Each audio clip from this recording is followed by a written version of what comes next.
Okay, this is part 2 of the video on alkenes and stuff.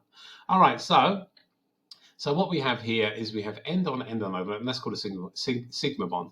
Now, if I rotate, if there was something on this carbon here, all right, if I rotate this, the overlap is fine, isn't it? They're still overlapping, aren't they? So what I'm trying to say is sigma bonds, these bonds, allow rotation. Okay, and because of that, this guy on the left, molecule A, can easily turn into molecule B just by a rotation around the sigma bond in the middle. So we regard these two things as the same. Are we good there? Are we good? No, are we good? No one's saying anything. So, all right, demand is good. Janet, Tata. Janet's good. Tata, excellent stuff. We're all good.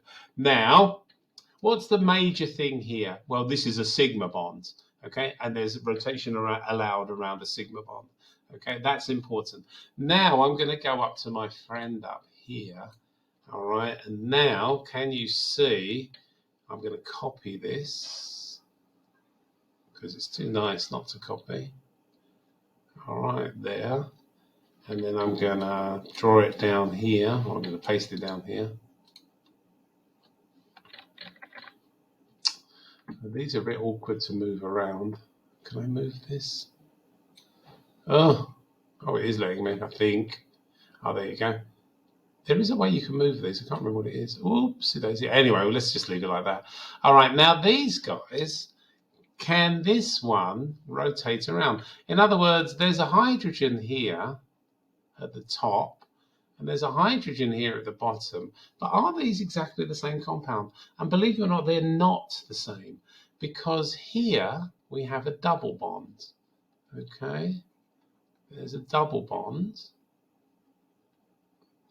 And a double bond, do you remember how a double bond is made? A double bond is made like this. You have a carbon and a carbon. They overlap their p orbitals like this to give us this. Let me move this up a tiny bit. This will give us this, a sigma bond. Okay, so I don't know, I'm sure your chemistry is good enough for this. If it's not, we'll have to do something later.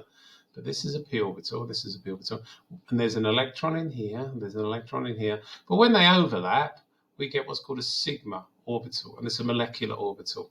Okay, so that's the single bond.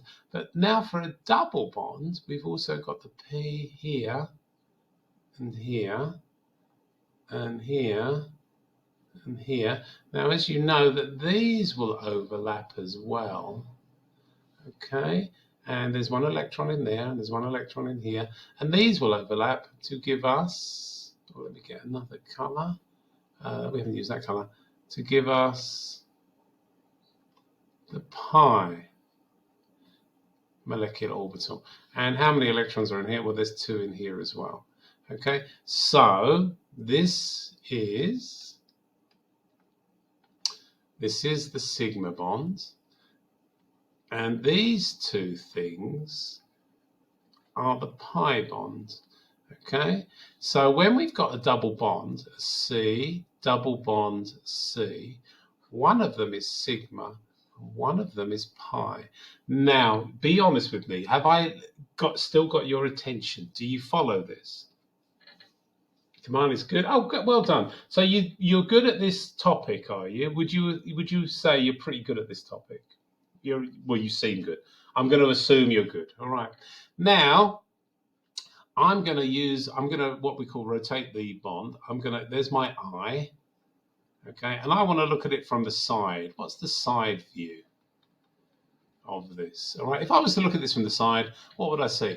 Well, this is how the sigma bonds would be. There's the sigma bond in the middle, okay. And what would the other one look like? Let me try and get the same color. From the side, it would look like that. From the side. Yeah? Okay, cool. So you're all good. So if that's from the side view. Now, if I rotated one with respect to the other, what would happen to the sigma bond? Nothing would happen to the sigma bond. But what would happen to the pi bond if I rotated it? Anyone know? Don't forget IDK or a down thumb or something. Okay, that answer's good, thank you. All right, if I rotated the one carbon with respect to the other, what would happen is this. The p orbitals, this guy, would no longer overlap with those. It doesn't matter for these sigmas, but it does matter for these two pi's, because if you could imagine two pens next to each other, okay, if you imagine two pens next to each other, you know, both the same side up, and then you rotate one with respect to the other to make a cross, the overlap is destroyed, isn't it? Does that make sense? You can't rotate around the pi bond. Are we good? Yeah, it's hard stuff, guys. It really is. Well done, Janet. And Taman is good. So what we do is you can't rotate around pi. You can rotate around a sigma, but you can't rotate around the pi bond. Okay, and that's the moral of the story. So where are we here? Let me try and draw it again. There it is again. Okay, now you can rotate around sigmas, but you can't rotate around pi's. Okay, so pi bonds do not allow rotation. Okay, and because of that, believe it or not, this thing and this thing are not the same. They're not the same. Okay, which is annoying, but it's life. If there's a pi bond in the middle, if there's a double bond in the middle, you can get another type of isomerism. Okay, now we're going to come to the type of isomerism in a minute, but these are not the same. These are isomers of each other. Okay, they're isomers of each other. All right, so, well, we've got to name them something, haven't we? The one on the left is called butene, obviously, and the one on the right is called butene. Okay, so there you go. We can't do anything there. The one on the left is called butene, and the one on the right is called butuene. So there's nothing we can do there either. They're both called butene, but we've got to differentiate between the two. Now, this is how we do it. Here, the hydrogens are on the same side. Here, the hydrogens are on opposite sides of the double bond, and they're not the same molecule. If I showed you models of it, you'd say, oh yeah, I see that. It's a bit harder here, but they're not the same, okay, because one doesn't rotate into the other. So if they're on the same side, we call it cis butene, and if they're on opposite sides, we call them trans butene. Okay, are we good there? So we on the left we have cis butene, on the right we have trans butene. Excellent. Yeah, it's beautiful, isn't it? Now, I don't know if you ever heard of this. Have you heard of trans fats? I don't think they're good for you. Are they good? I can never remember which ones are bad for you. But you've heard of trans fats. Have you heard of trans fats? Maybe you haven't heard of them. Have you heard of them? Anyway, we did trans. Oh, exactly. Yeah. Oh, there you go then. So you know what trans and cisplatin is, yeah? So it's the same idea here, isn't it? All right. Yeah, I forgot about it. So you've done transition metals. Excellent stuff. All right. I know quite a lot about cis and transplatin, by the way, but that's another story. So there we go. So we've got cis and trans butene. All right. Now let's have a look. Let's try and let's do something about isomers. Okay, we're going to look at very quickly isomers. Okay. Now, crazy but true. Oh, where's my pen? Over here. And over here. Isomers are split into two groups. Okay, now there's ones called structural Okay, there. And the other group is called stereo. Isomerism. Structural isomerism.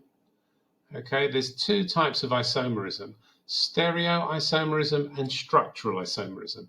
Okay, now I'm going to put a line. Where am I going to put the line? I'm going to put a line here just to separate them. There's nothing. Oh, that's not a very good line, is it? Oh, actually, I was doing something yesterday where my computer didn't work, and it told me if I push Shift, it gives me a straight line. I should know this, shouldn't I? Oh yeah, look at that. That's what happens when your computer doesn't work. You learn other things. All right, so there's structural isomerism. So what is structural isomerism? This is the one we learned in Form 5. This is the one we're familiar with, structural isomerism. Now, structural isomerism is when we have the same molecular formula, all right, but different structures. Okay, and this is a better definition, I think. The order of the atoms is different. Somehow the order of the atoms is different in structural isomers. Okay, now let me give you an example of structural isomerism. All right, actually I think there's three types, so let's go over the first one. Okay, the first one is what we call positional isomerism. It's a structural isomerism. Okay, so how am I going to illustrate this? I'm going to give you two alcohols. Okay, I'm going to give you one alcohol here and another alcohol here. I'm going to put H's all over this one. I tell you, organic chemistry is a real pain. You've got to do so many OH's and H's. Oh, God. Takes forever. Okay, now you'll see where I am with this in a minute. Now I'm going to get a different color. OH there, and there's the OH there. This is called positional isomerism. So the functional group is in a different position. That's positional isomerism. Okay, so we're good with that. What's the one on the left called? Does anyone know of my positional isomers? Anyone know the one on the left? This one? No? No one knows. Are you tired? The one on the left, I'll do it for you. Well, the one on the left is propan-1-ol. Propan-1-ol. Because don't forget, we get the lowest number we can. And the one on the right is called propan-2-ol. And this is positional isomers. Do we understand the idea of positional isomerism? I hope we do. Are we all good there? Excellent. Janet's good. Atata's good. Excellent stuff. So let's do the next one. That's the first type. The next one is functional group isomerism. Functional group isomerism. Okay, now let's have a look. Let's have a look at ethanol. Alcohols are good to do this too. There's ethanol here. Oops. I'm going to put my OH there. And there's this guy. Whoopsie daisy, I've done that wrong. I haven't done it wrong, but I want to leave that there.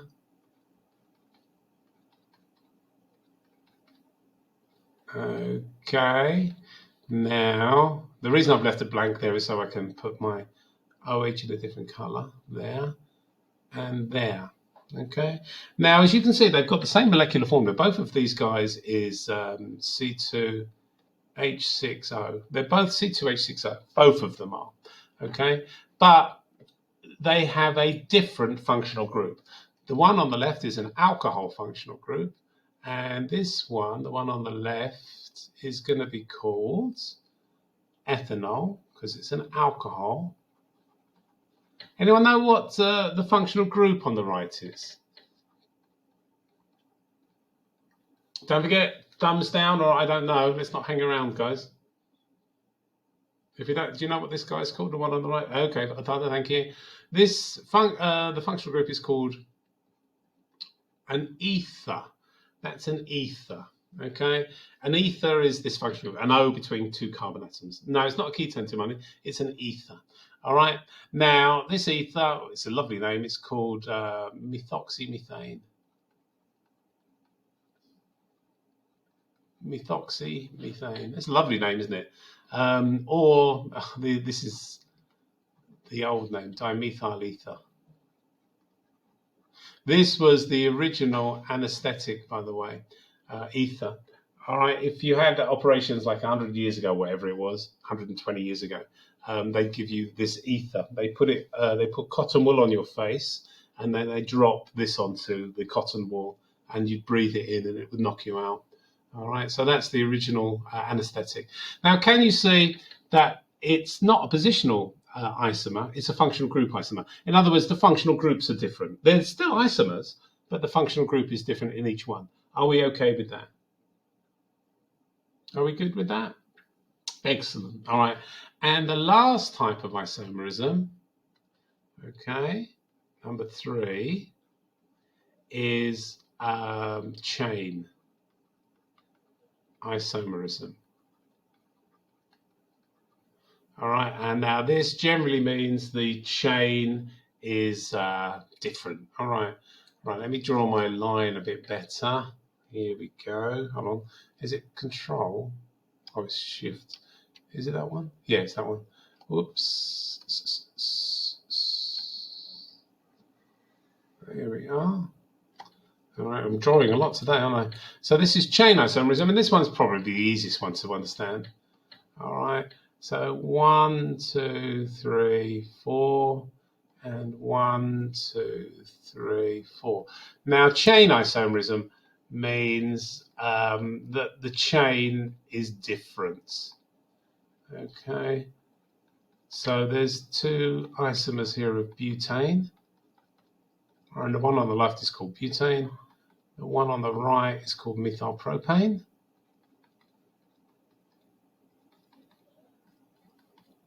There we go. Okay, and there's nothing particularly interesting about these 2. This one is called butane, and this one is called methylpropane. Okay, and that's chain isomerism. Are we all good there? But all of these on this side are what we call structural isomers. And the order is different. The order of the atoms is different in structural isomerism. And as I've said, there's 3 types. There's positional, there's functional group, and there's chain. All right, and there's structural isomers. Now, let's have a look at the stereoisomers. Okay, so let's move this over a bit. Stereoisomers are split into 2. 1, 2. Now, let me draw a line here, because I'm not going to do this one today. But over here, on the right, the far right, we're not going to do it today, because we're doing other stuff today. But these are known as optical isomers. Okay, and the other ones, the ones we are doing today, are called geometrical isomers. Geometrical isomers. Now, there's a lot going on today in today's lesson. We're going to finish very soon. Don't worry, guys. All right, but you've done a lot. But this is very important stuff. All right, so this video is really important. So what is a structural isomer anyway? Now, crazy but true, I didn't do this, did I? All right, so where am I going to write this? I'm going to try and squeeze this in. Let me squeeze it in down here. All right, I'm going to put it here, over here. So stereoisomerism is they must have the same molecular formula. So that they've got to be the same building blocks. So they're the same molecular formula. They have the same order of atoms. So the molecular formula is the same. The order of atoms is the same. Isn't this crazy? But the orientation in space is different.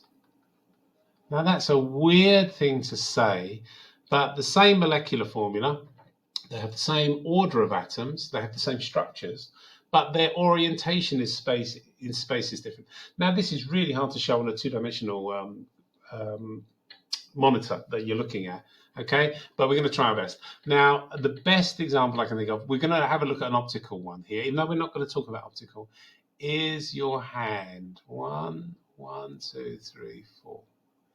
There's your hand. 1, 2, 3, 4. Now, your hands, have a look at your left hand and your right hand. Okay, if you look at your left hand and your right hand, what's on your left hand? Well, you have a thumb and 4 fingers. What's on your right hand? You have a thumb and 4 fingers. Okay, so they have the same molecular formula. Both hands of yours have the same molecular formula. Is the order of the atoms the same? Yes, they are, because you've got little finger, ring finger, middle finger, pointing finger, and thumb on your left hand. And on the other hand, it's the same order. Little finger, ring finger, middle finger, pointing finger, and thumb. Do you follow? It's the same order. They have the same molecular formula, and the order of atoms is different. But they're quite obviously not the same, are they? Your hands aren't the same. And what they are, as you all know, they are mirror images of each other. Okay, they're mirror images of each other. And that's what optical isomers are, mirror images of each other. Okay, so we're not going to do them today, but I'm just trying to explain what the stereoisomerism is.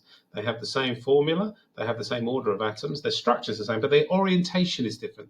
Okay, so we're not going to do optical today, but we've explained hands, haven't we? So geometrical isomers, what are these? Well, these are often known as cis-trans. Exactly. Well done, Janet. Yes, these ones are well done. Have you done them, Janet? Janet, have you done these? Oh, yeah. How do you know this? The EZ. All right, Janet. Well done. Good for you. All right, well done. But let's have a look at 2 molecules here. We're nearly finished. Well done, Janet. I'm proud of you for that. Did you just see it on the syllabus?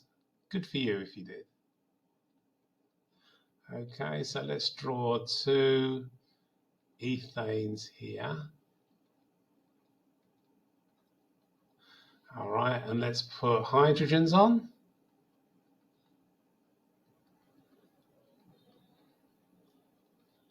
And let's put a halogen. Halogens are generally, no, they're not green. Let's make them red today. Chlorine, chlorine, chlorine, chlorine. Okay, now let's have a look at the order of atoms here. Let me draw the formula for the left one. I could write this, couldn't I? CHCl, double bond, CHCl. Are you with me? Is that okay for the one on the left? CHCl, CHCl. Are you okay with that? For the one on the left, thanks, Janet. And the one on the right, what am I going to say for the one on the right? I could write CHCl, CHCl. I could write exactly the same thing. Thanks, Otata. So do you see that? So the order of atoms is the same for these two. Okay? It's just their orientation in space is different. Do you follow that? The order is the same, the orientation in space is different. Are we good? Well done, Tamani. Excellent stuff. Okay. Now, what's the one on the left called? Well, let's try and break them down nicely. All right, the one on the left is called, well, the main molecule is ethane, isn't it? Sorry, ethene. And the one on the right is called ethene as well. They're both basically ethene, aren't they? There's a C, double bond C. So both of them are ethene, all right? Now, there's something on my ethene, and what's on my ethene? Well, there's a chloro, isn't there, on my ethene? So the one on the left is going to be called chloro. I've messed this up a tiny bit. I've got to move that across. You know what? I don't know how to move it though. Can I just do that? I just need the space, that's all. Okay. Now, the one on the left is chloro. Chloro. Oh, that's not good, is it? Chloro. And the one on the right is chloro. Now, actually, there's two chlorines on, so I need another descriptor, don't I? I need dichloro. Dichloro. So both of them are dichloroethene, yeah? Now, where are they? Are the chlorines on the same carbon or are they on different carbons? Well, annoyingly, they're on different ones. So this first one is going to be called 1,2-dichloroethene. And the one on the right is going to be 1,2-dichloroethene. Are we all following this so far? They're exactly the same. They're 1,2-dichloroethene and 1,2-dichloroethene. They're not 1,1-dichloroethene. If they were 1,1, both chlorines would be on the same carbon. But the chlorines are on different carbons. So this is 1,2-dichloroethene. So the one on the left, we've got to describe it. Well, the chlorines or the hydrogens are on the same side. So the one on the left, we're going to call cis. And the one on the right, since the chlorines are opposite, we're going to call trans. Okay, so that is geometrical isomerism. Now, Janet quite rightly says, are these EZ isomers? And that is another way of labeling them. Now, Janet, what if there are just two carbons? Why the one two? Well, because you can get both chlorines on one. I'll show you tomorrow in a minute. But let me answer Janet's thing first. Yes, Janet, they are EZ. There's two different ways of naming these. You can call them cis or trans, or you can use the EZ way. Now, because I'm a bit of a fraud, EZ notation, EZ isomers.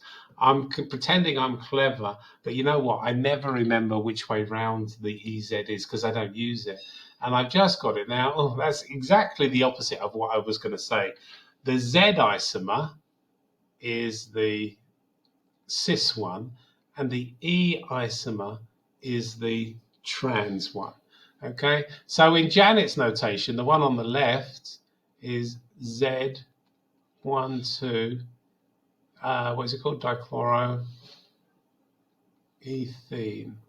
And the one on the right is E12, dichloroethene.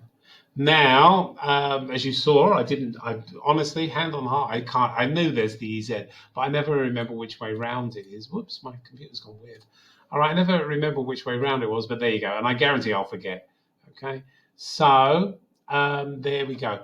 And I've just seen as well, apparently, these are often put in brackets. So it's done like that. Now, the reason I don't know, because it's not an A-level thing. A-level, we use cis-trans.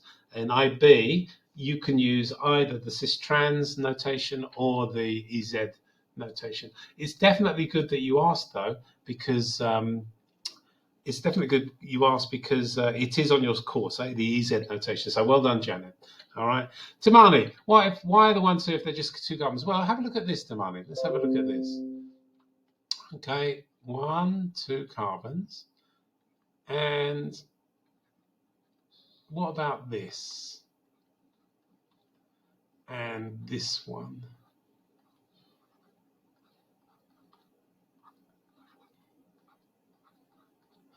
What's the one on the left called there, Timani?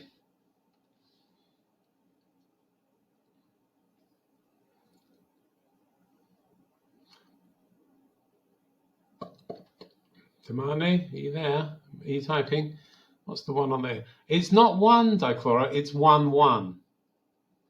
Okay, one of them is on number 1 and the other one is on number 1. So this is called 1,1-dichloroethene. This one is called 1,2-dichloroethene. Yeah, are you good?